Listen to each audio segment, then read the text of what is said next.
Good afternoon. As you know, the nation paused to observe Veterans Day this past Friday. I would like to start my report by taking a moment to express my heartfelt gratitude to the brave individuals of our armed forces, past and present.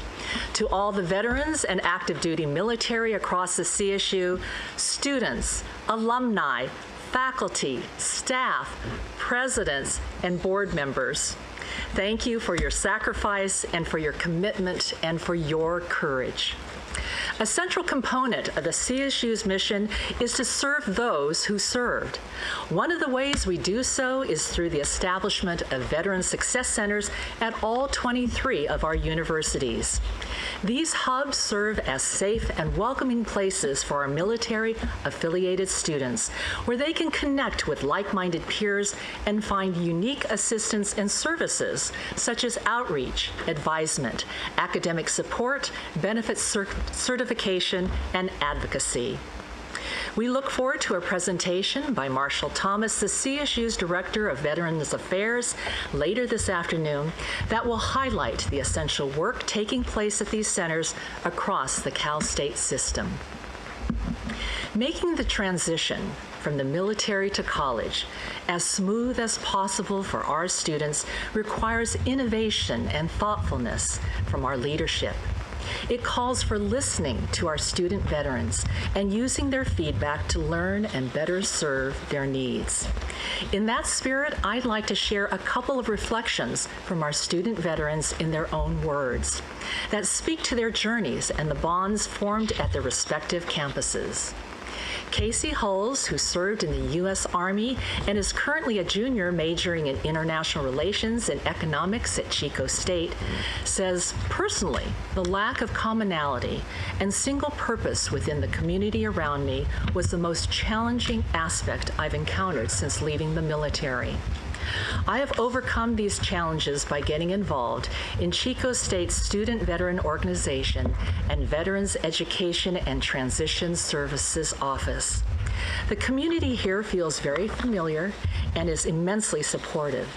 Not only do I feel like I belong, but I also feel like I'm discovering what I'm passionate about outside of my military career. And Nicole Sauter, a veteran of the U.S. Navy and a junior at Cal Poly Pomona, majoring in manufacturing engineer, adds, I've been given many opportunities to prepare for my future career, and I have my professors and the Veterans Resource Center to thank for that. My resume looks fantastic, and I've been networking with people in my industry. It's hard to accomplish all of this by yourself, so it's comforting to know there are people standing in your corner who want to see you succeed.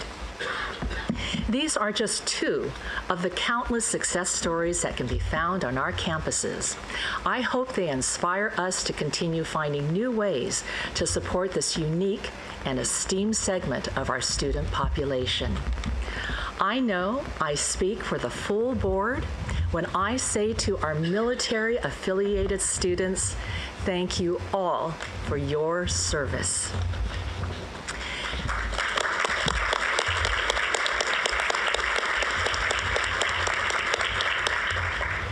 As I prepared for what will be the last of the Board of Trustees meeting of 2022, I reflected on the past year and what a year it has been.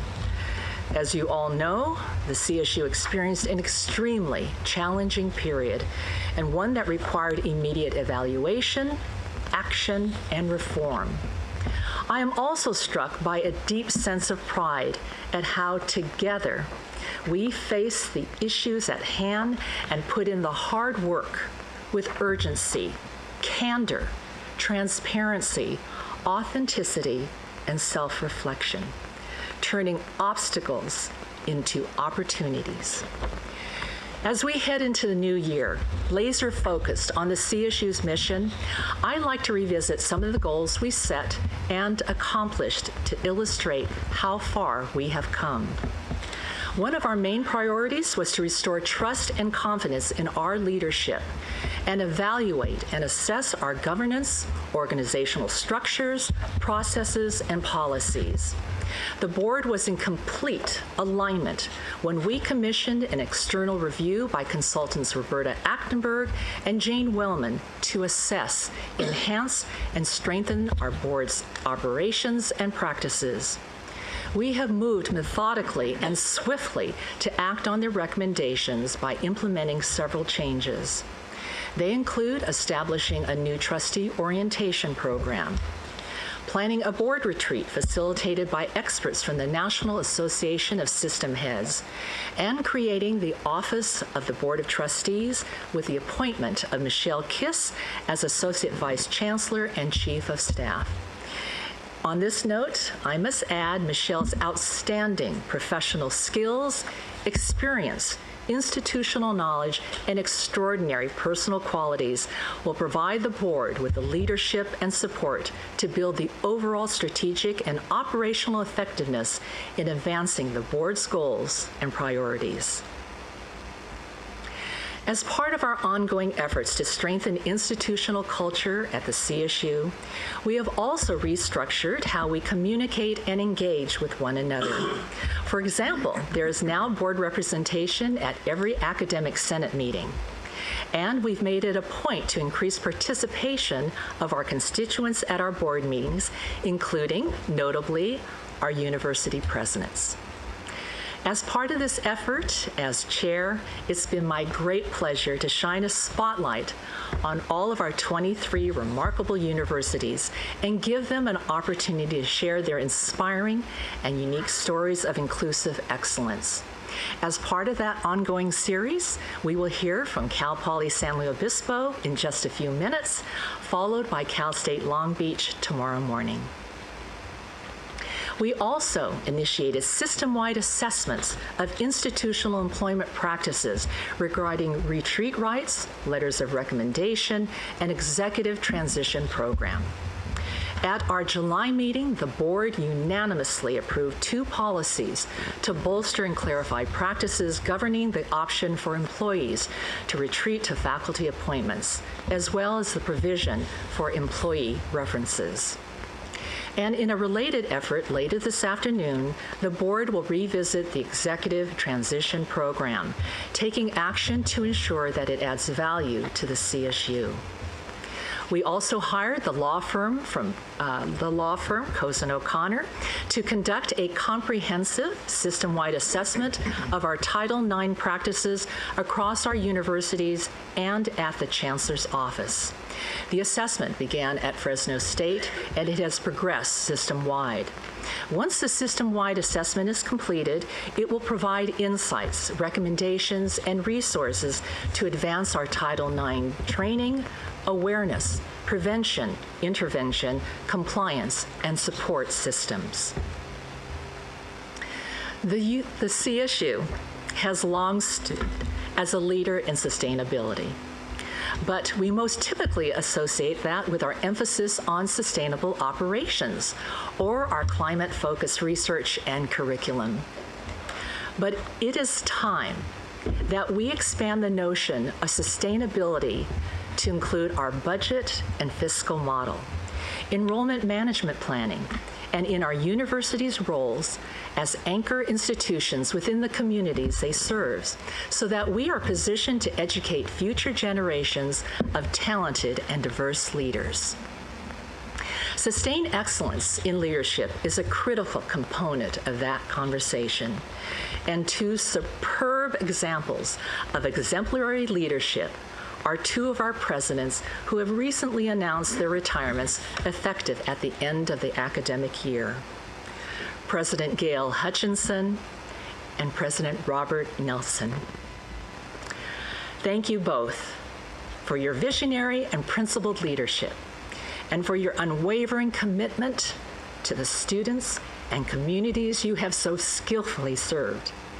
We are so sad to see you go, but we know that your remarkable legacy will span generations, and we look forward to celebrating your service at the future meeting.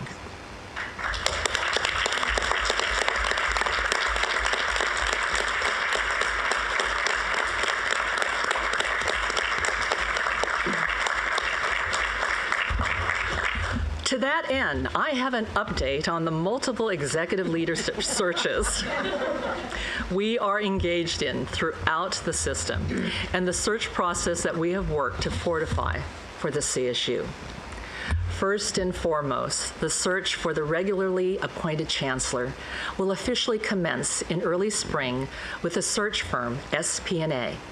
I will provide an update on the comprehensive and collaborative search process at the January board meeting.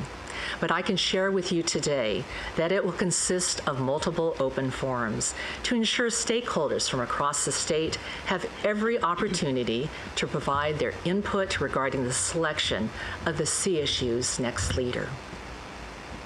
On November 2nd, we held the open forum at Cal State LA for the next president.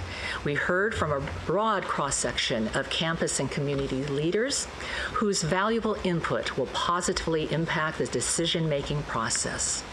The board anticipates concluding the search this winter and announcing Cal State LA's new president at the March 2023 board meeting. Similar open forums will take place at Chico State and Sacramento State in early February to gather input on the essential qualities for these universities' next leaders.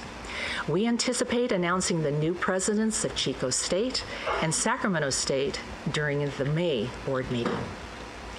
The search for Sonoma State's next regularly appointed president is anticipated to commence in late spring and conclude in fall 2023. And we expect to have some exciting news to share about the next leader of San Jose State at tomorrow's meeting. In closing and thinking about this year, I'm reminded of a quotation from Socrates. Let him that would move the world first move himself. And I would like to take the liberty to paraphrase and modernize the quote and say, let us, who would move the CSU forward, first innovate ourselves and our governance. And together we are doing that. Undoubtedly, there is still much work to be done and many new challenges that will arise. However, together, we are embracing change and fortifying our system to actualize innovation across the CSU that furthers our mission to transform lives with the power of higher education. And I wish to thank my fellow board members for building a culture of collaboration and respect. That concludes my report, and as always, it is an honor and a privilege to serve and work alongside this outstanding board, our chancellor, our presidents, our staff, our partners, the entire CSU system, and the great state of California. Thank you.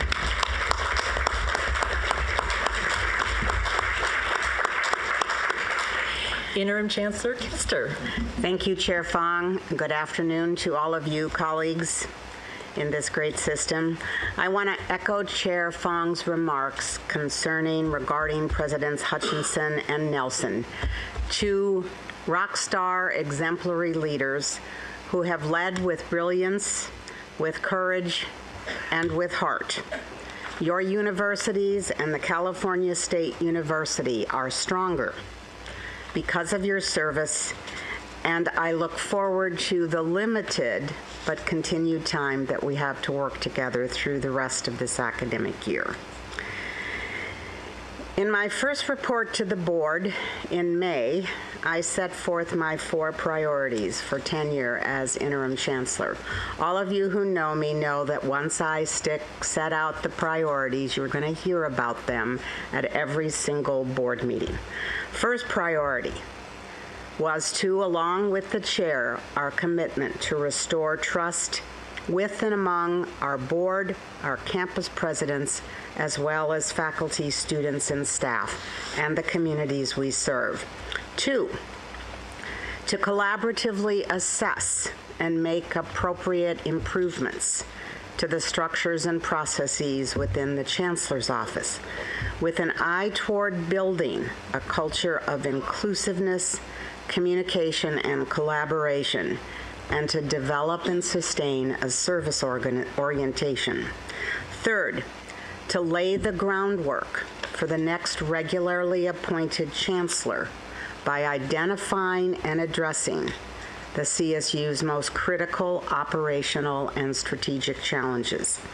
And fourth, finally, to collectively and powerfully advocate for the resources necessary to advance our mission. Chair Fong and I are aligned in these goals. I thank the chair for reviewing just now the many significant ways the board has acted quickly and decisively to advance these priorities.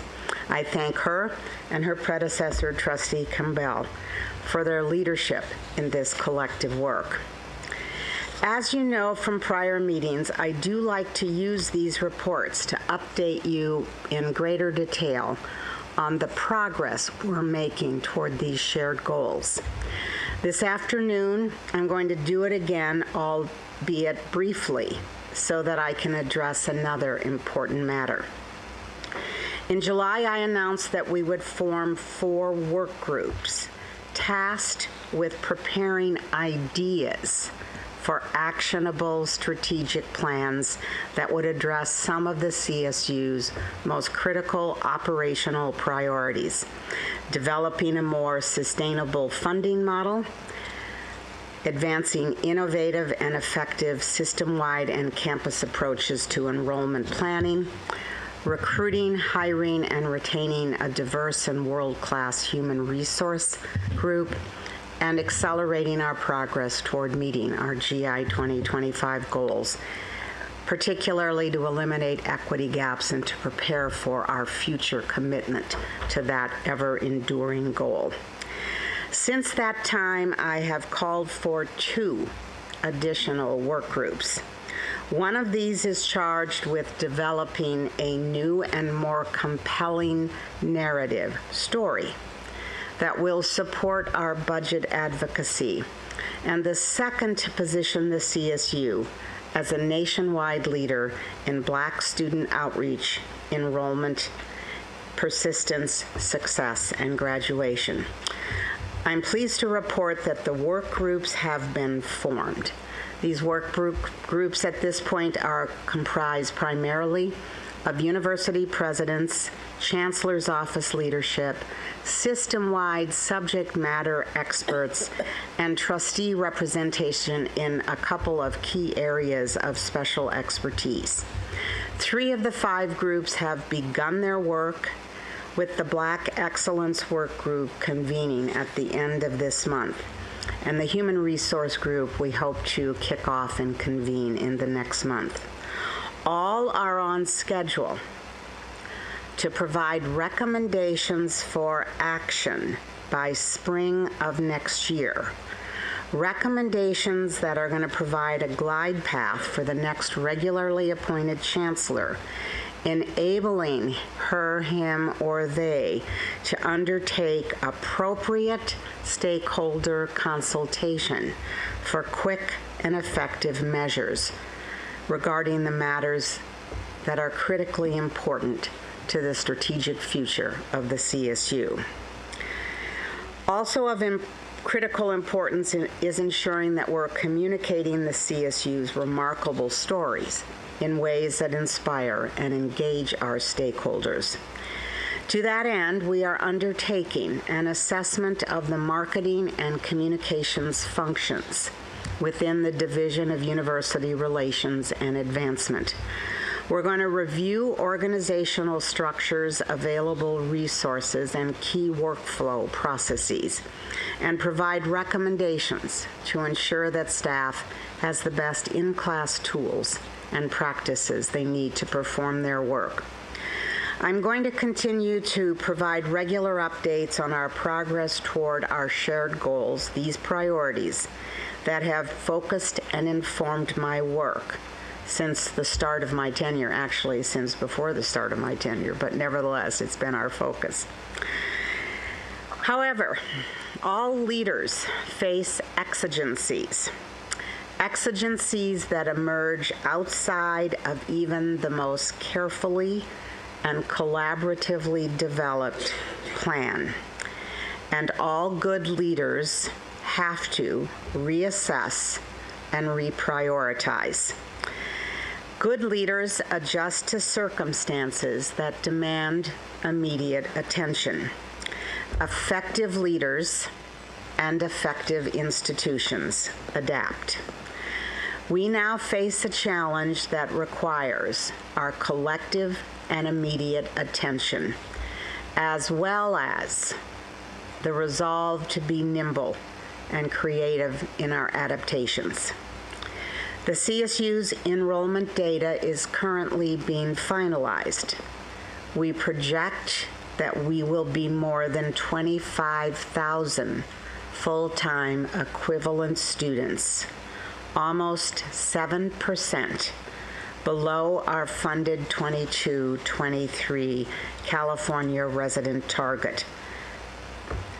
This is reflective of a national trend, and it is driven here primarily by a decrease in transfer students, but also changes in continuing student course taking. The good news is that first-time, first-year enrollment has increased to more than 65,000 students and is back to pre-pandemic numbers.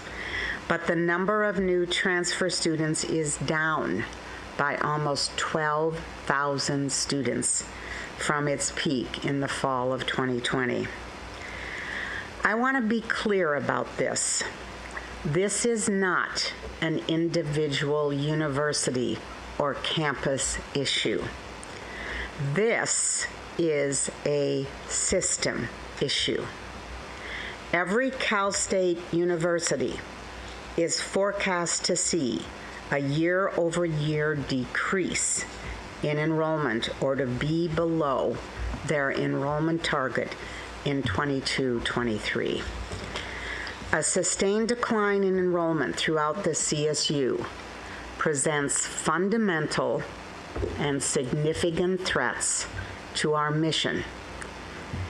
It presents fundamental and significant threats to the viability of our universities and the future of the communities those universities serve. A sustained decline in enrollment will result in losses of tuition and campus fees, as well as negative financial impacts to campus auxiliaries, for example, campus housing. Indeed, significant financial repercussions are already being felt at the CSU campuses that have experienced substantial enrollment declines over the past several years. We have reached a moment, a time, where urgent and immediate action needs to take place. Now, it's not a time to panic. I don't panic. But it is a time when we need to call upon ourselves as effective leaders and effective institutions to adapt to this set of circumstances. Our presidents and their leadership teams and Chancellor's Office staff are already stepping up to meet these enrollment challenges, and many have already taken quick and decisive action.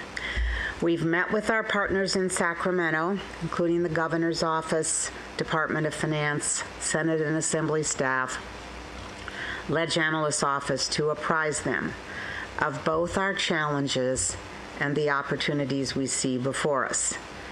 They do understand that declining enrollment is not unique to the CSU, but rather is a national trend, and that demographic changes, which were previously in motion, have been compounded geometrically by pandemic impacts.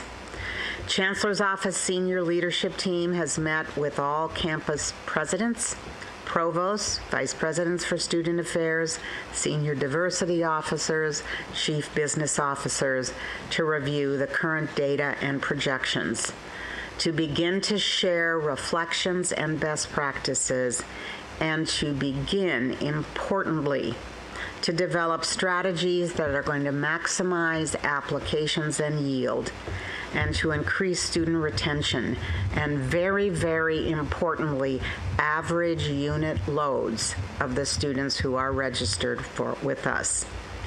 A CSU-sponsored measure, Assembly Bill 2973, was recently enacted into law.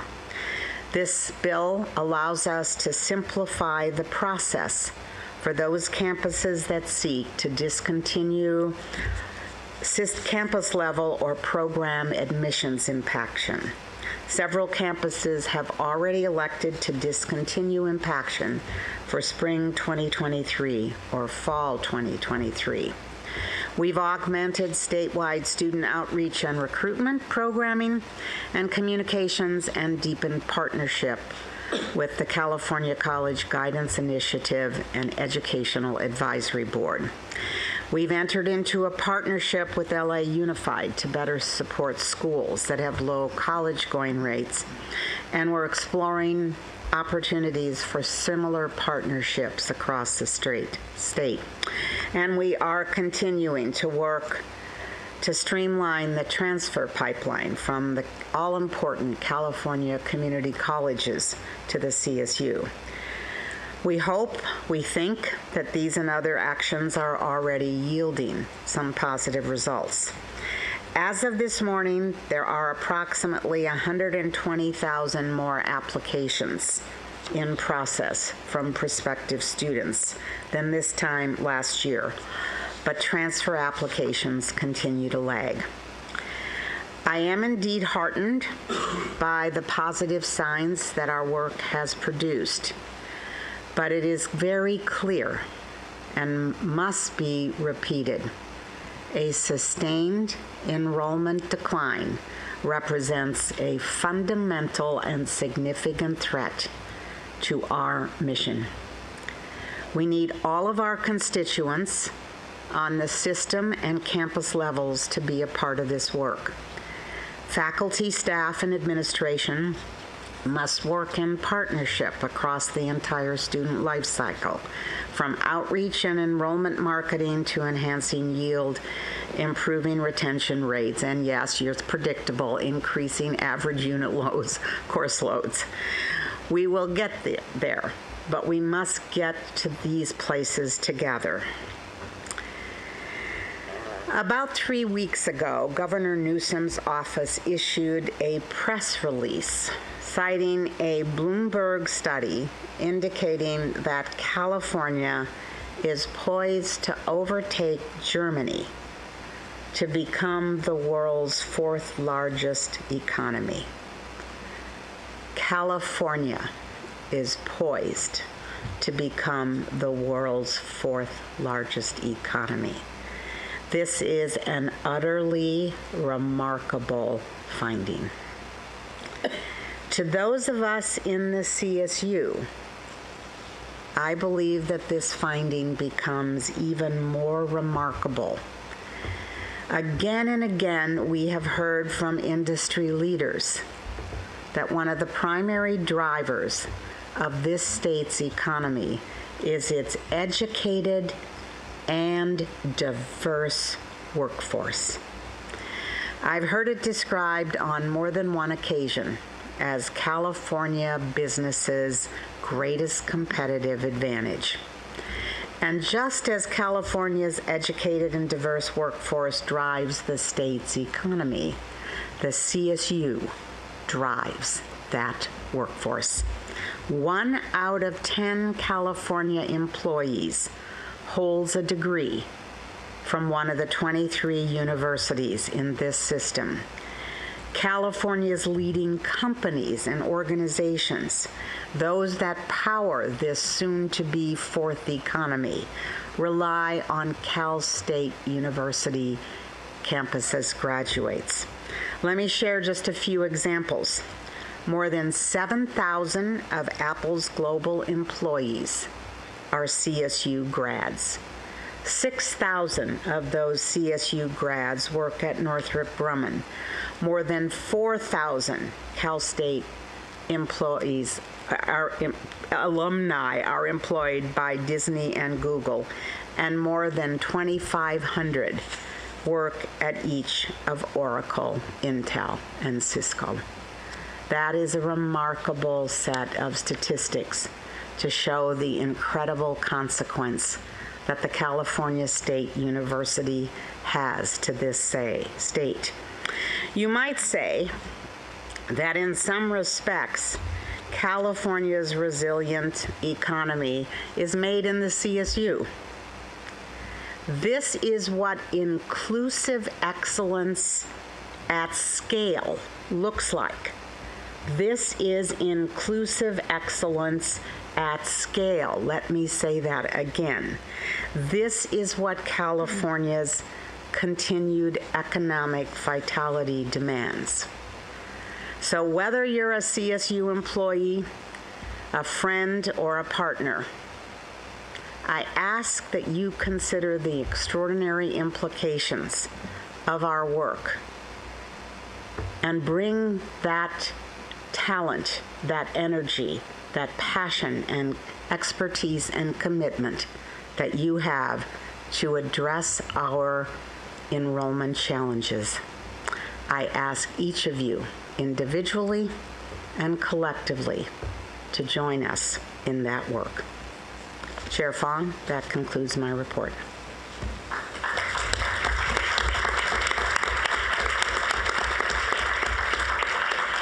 Thank you so much, Interim Chancellor Kester. We will now hear from Chair Beth A. Steffel of the Academic Senate of the CSU to provide her report. Dr. Steffel? Thank you. Good afternoon. The Academic Senate for the California State University had 3 days of committee and plenary meetings, November 2 to 4. We began with a 2-hour training on privilege initiated by our Justice, Equity, Diversity, and Inclusion, or JEDI committee. During our plenary, we also met with Interim Chancellor Kester and trustees Gilbert Lurie, Vargas, and Furstenberg, as well as Executive Vice Chancellor for Academic and Student Affairs, Sylvia A. Alba. We met with Acting Vice Chancellor for Human Resources, Leora Friedman, to discuss the ongoing Title IX and discrimination, harassment, and retaliation assessments of the campuses, and how to create space for faculty, staff, and student voices during the visits, how to collect feedback from campuses, and how best to report back to campuses so that recommendations can be implemented sooner rather than later. Finally, we had a presentation from Mercer on the faculty salary study that is currently being conducted. At our November plenary, the ASCSU considered 20 resolutions, 11 of which we approved in second reading and 9 we heard in first reading. The resolutions and descriptions have been distributed to you, but I wanted to highlight 3. The first involves the issue that has absorbed an inordinate amount of my time as ASCSU chair for the past 2 months, as well as many other people's time, and a discussion of which has happened on all 23 CSU campuses. It's AS 356922 on the Intersegmental Committees of Academic Senate's ICUS Cal-GETC proposal action, which the ASCSU approved at our November meeting.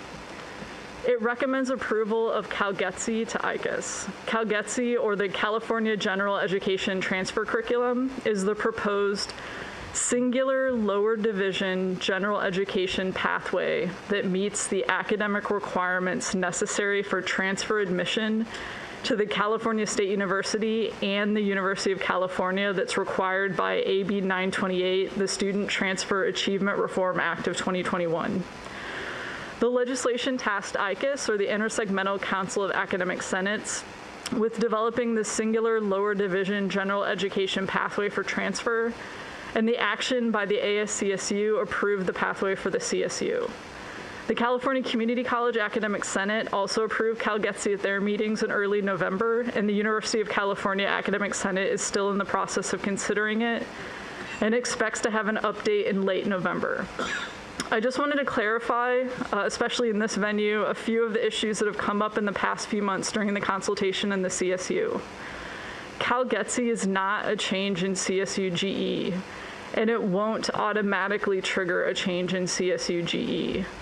CalGETC is what a community college student would complete at a community college to make sure they'd completed all of their lower division general education requirements prior to transferring to any CSU or any UC campus. The currently approved and fairly long-standing iGETC for the CSU, which is what the proposed CalGETC builds on, does not include either languages other than English or lifelong learning and self-development. The next resolution I'd like to highlight is AS 357022, requesting extension of WSCUC authorization of remote teaching to spring 2023. The resolution calls for the Chancellor's Office to seek from our accreditor WASC, Senior College and University Commission, or WSCUC, authorization of remote teaching to be extended through the spring 2023 term as the pandemic continues to impact students and faculty, and thereby instruction on our campuses. And finally, AS 357322, to adopt gender-inclusive language and titles at the California State University.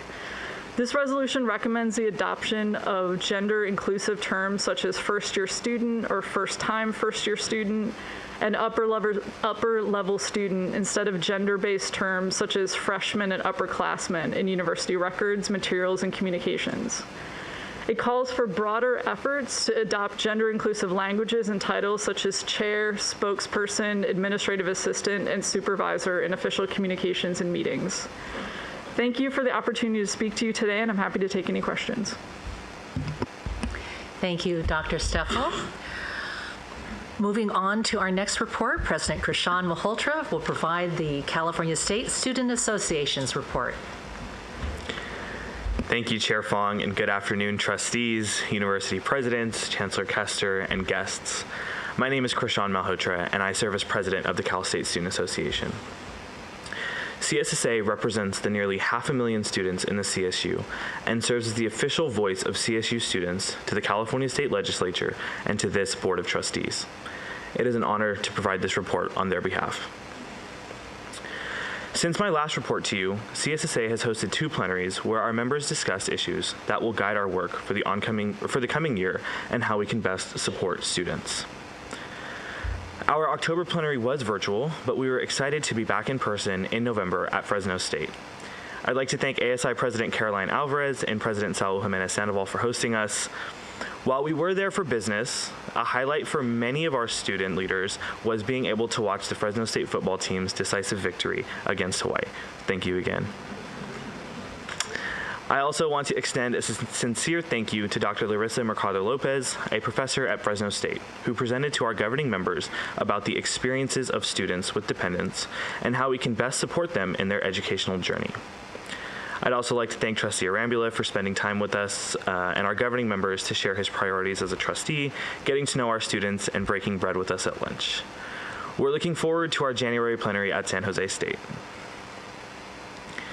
At our October and November plenaries, we had robust discussions with Dr. Nathan Evans and Dr. Shireen Pavri on academic preparation, an information item before this board today. Some themes of our discussion included the importance of peer-to-peer mentorship and expanding access to programs that allow students to experience campus life early, such as first-year experience. Students also shared the role that alumni can play in sharing how their majors translated into careers. As it relates to STEM and increasing opportunities for students to enter into those fields, there was specific discussion on the need for students to understand the day-to-day realities and career pipelines available to those majors.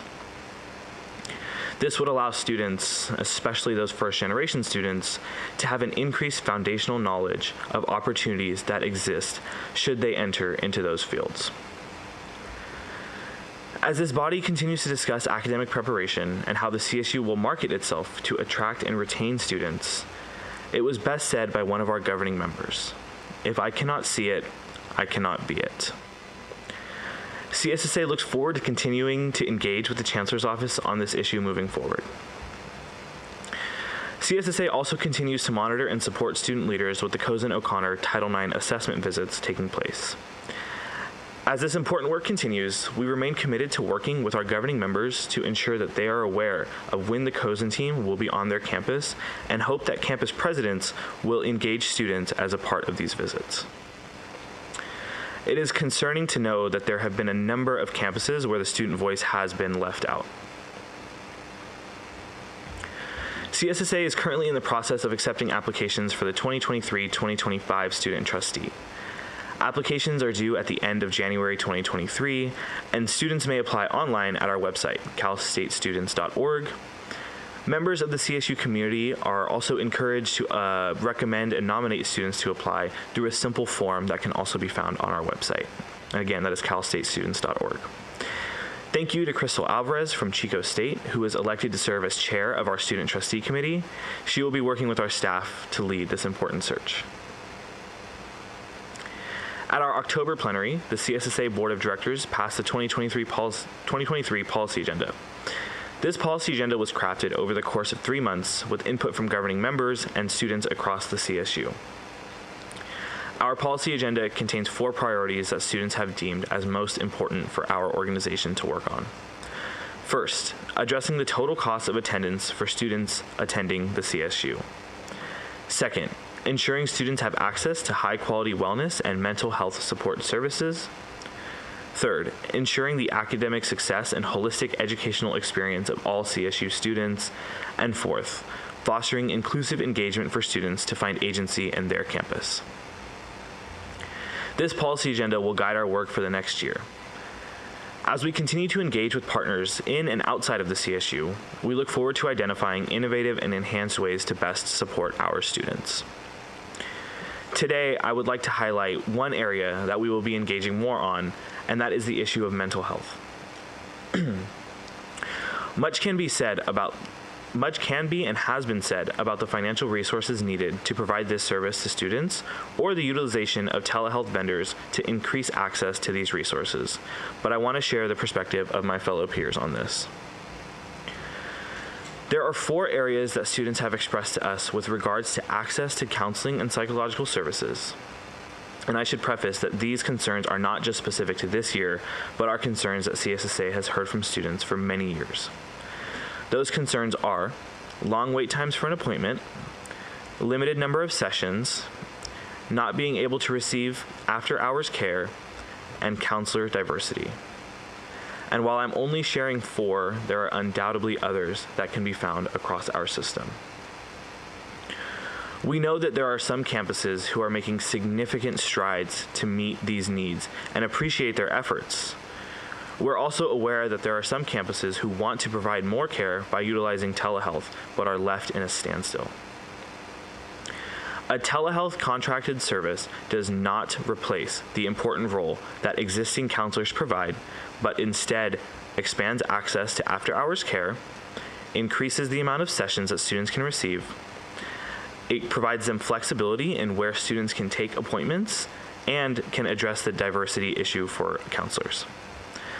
This should not be seen as a threat, but instead as an added service to get our students the care they need and when they need it the most. I feel it is an obligation to my peers to state unequivocally that students not be used as a bargaining tactic. It is disheartening to us students, many who are taking on the roles to advocate for this very issue while also grappling with our own mental health struggles, that we have leaders in our system who want to support us and are met with resistance. If we are here to truly serve our students and support them in their educational journey, let us honor that commitment and place student well-being above all else. In my first report to you all, I indicated that I hope to share some of the unique stories of CSU students. Today, and in the spirit of Veterans Day last week, I would like to share the story of a CSU student veteran. Sergeant Joe Flores is a graduate student pursuing a master's in criminal justice at Stanislaus State. Joe served 6 years in the U.S. Army from 1996 to 2002 as a medic, mostly for the 11th Air Defense Artillery Brigade at Fort Bliss in Texas, and was promoted to the rank of sergeant in 2001. He transferred from Delta College to Stanislaus State because of the Accelerated Criminal Justice Program, proximity to his hometown of Stockton, and the CSU's affordability. Sergeant Flores first entered Stan State and felt alone and intimidated. He then joined a fraternity that became the community and brotherhood that he was looking for. He's also a proud participant in the Stanislaus State Project Rebound program and credits the program for looking out for his educational well-being and providing him with financial assistance. As a veteran, he looks forward to engaging more with the Veterans Club on campus and advocating for student veterans and their dependents. Sergeant Flores, thank you for your service and for choosing to call the CSU home. Sergeant Flores is one of many student veterans that we had the honor to celebrate last week. And his story, like so many of our other student veterans, is a reminder to us all here in the room on who we are here to serve, and that is our students. As we prepare for the holiday season, I wish everyone a joyous holiday. And to our students, I wish us the very best as we prepare for our finals before taking a very well-deserved break. Thank you, Chair Fong. That concludes my report. Thank you so much, Krishan. Our final report will be from Jeremy Addis Mills, President of the CSU Alumni Association, Alumni Council. Thank you. Thank you, Chair Fong. Last week, the CSU Alumni Council hosted the inaugural meeting of our special committee on mentorship. It's co-chaired by Dr. Delcy Perez, the Associate Vice Chancellor of Student Affairs, Equity, and Belonging, and Craig Shire, who is an Alumni Council representative from Cal Poly San Luis Obispo. This special committee is scheduled to meet from now through June 30th of 2023. As I've shared before, the Alumni Council believes creating strategic and meaningful engagement between students and alumni can have a huge impact on reducing the equity gap, boosting graduation rates, and improving student and career success. This special committee will work on developing recommendations to meet these objectives and will provide updates on I will provide updates on their work. It is important to note that this is the first time that the CSU Alumni Council has called a system-wide committee together.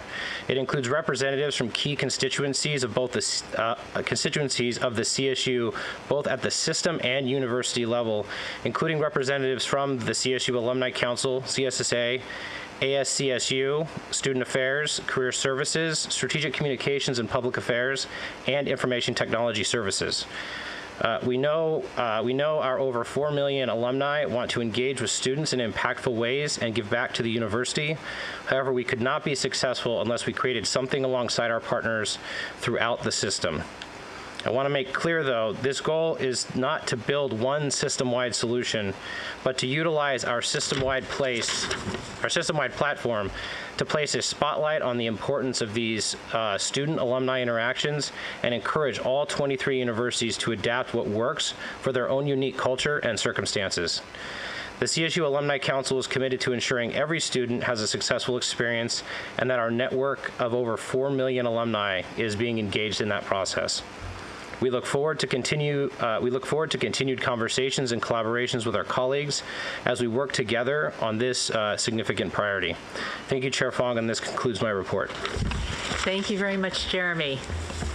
As I mentioned just a few minutes ago, to further my priority of shining a brighter spotlight on our 23 universities, each uniquely extraordinary and impactful, this afternoon it is my pleasure to highlight Cal Poly San Luis Obispo and its innovative and consequential approach to experiential learning. So, without further ado, please roll the Cal Poly San Luis Obispo video. Welcome to Cal Poly, a distinctive, world-renowned university located in San Luis Obispo, California, and founded on one principle: learn by doing. For more than a century, we have proven that the most effective way for students like me to learn and grow is to jump right in, head first, and hands-on. And while we're known nationally for our engineering, agriculture, and architecture programs, Learn by Doing experiences mean that our students excel in every discipline and every one of our 6 colleges. Mustangs are uniquely positioned with the skills to shape the future of California, and when you help shape California, you change the world. It's one of the reasons we've been named Best in the West for 30 years and most innovative school in the West among public master's universities. It's why this year we're able to recruit our most academically accomplished, most diverse incoming class ever. From our first days on campus, every student engages in an all-encompassing learn-by-doing culture that you just can't find anywhere else. From co-authoring peer-reviewed, faculty-led research to pursuing passion projects that connect their areas of study to real-world needs. Selena's son chose Cal Poly not just for the computer science program, but for the chance to build something new. Selena founded Slow Hacks to challenge students of all skill levels to use hardware, software, and code to build creative products in one weekend. I think that hackathons are pretty much an essence of learn by doing. At a hackathon, you spend 12 to 36 hours building a project, which is pretty much what learn by doing is.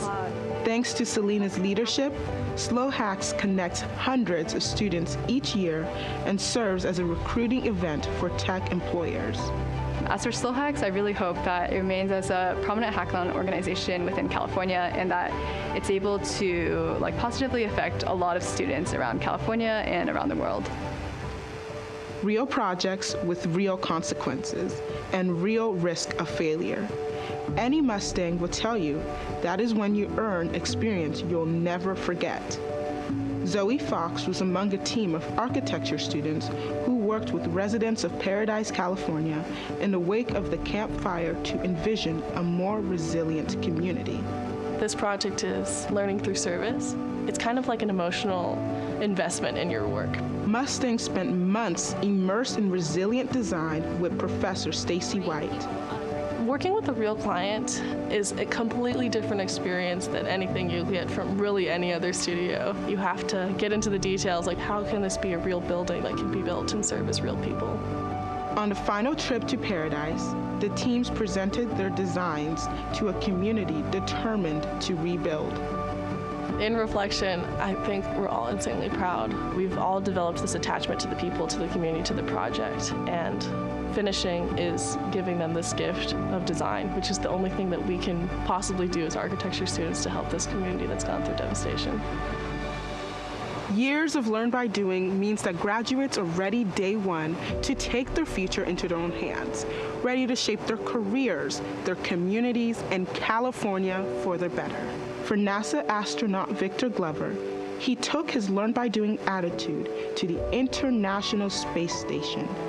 While in orbit, he relayed a special message to his fellow graduates. I want to encourage you to continue to learn by doing.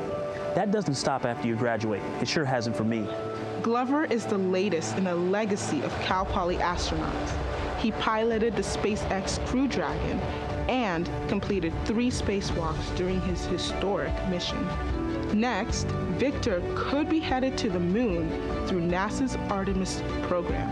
I want to encourage you to dream big and to be patient and enjoy the journey. You're now a graduate and member of the Cal Poly Mustang family. Congratulations! So long for now. Keep shining. Graduates, from up here, your futures look very bright. I expect to see big things from this graduating class. Ride high, Mustangs. He is one of thousands of Mustangs answering the call, going where California needs them, living a life of learn by doing.